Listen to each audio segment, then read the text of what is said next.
जय जिजाऊ जय शिवराय मित्रांनो, स्वागत आहे तुमचं आपल्या नव्या व्हिडिओमध्ये.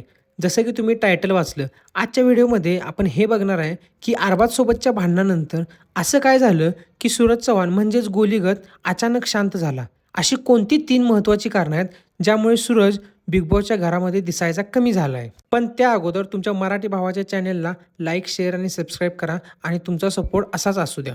तर मित्रांनो, आपण बघितलं की सूरज त्या अरबाजला कसा नडला होता. पण नंतर तो अचानक शांत झाला.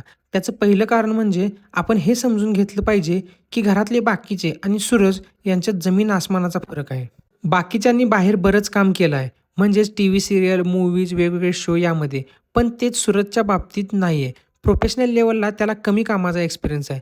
त्यामुळे या सगळ्यांना फेस करताना त्याला थोडं लाजल्यासारखं होतं. म्हणून तो शांत असतो.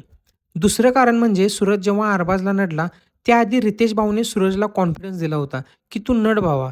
कुठेतर त्या गोष्टीचा असर सूरजवर होता.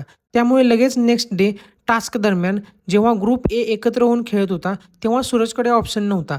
जर जिंकायचं असेल तर त्याला त्या पद्धतीनं खेळणं गरजेचं होतं आणि मग सूरजनं गावठी पद्धतीनं खेळ केला. तेव्हा त्यानं हा विचार पण केला नाही की समोर कोण आहे.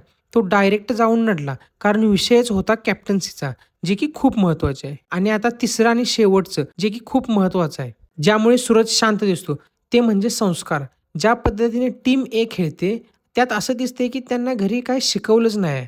पण तेच टीम बीमध्ये जवळपास सगळेच शांत असतात. कोणच लिमिट क्रॉस करत नाही आणि सूरज पण टीम एमध्येच असल्यामुळे तो पण बाकीच्यांपेक्षा थोडा जास्त शांत दिसतो. कारण तो ऑब्व्हियसली लाजरा पण आहे. हे जरी असेल तर पुन्हा वेळ येईल तेव्हा सूरज पण एकदा नडायला मागेपुढे बघणार नाही आणि हे त्याने एकदा दाखवून पण दिलेलं आहे. व्हिडिओ आवडला असेल तर लाईक, शेअर आणि सबस्क्राईब करा आणि तुमचा सपोर्ट असू द्या.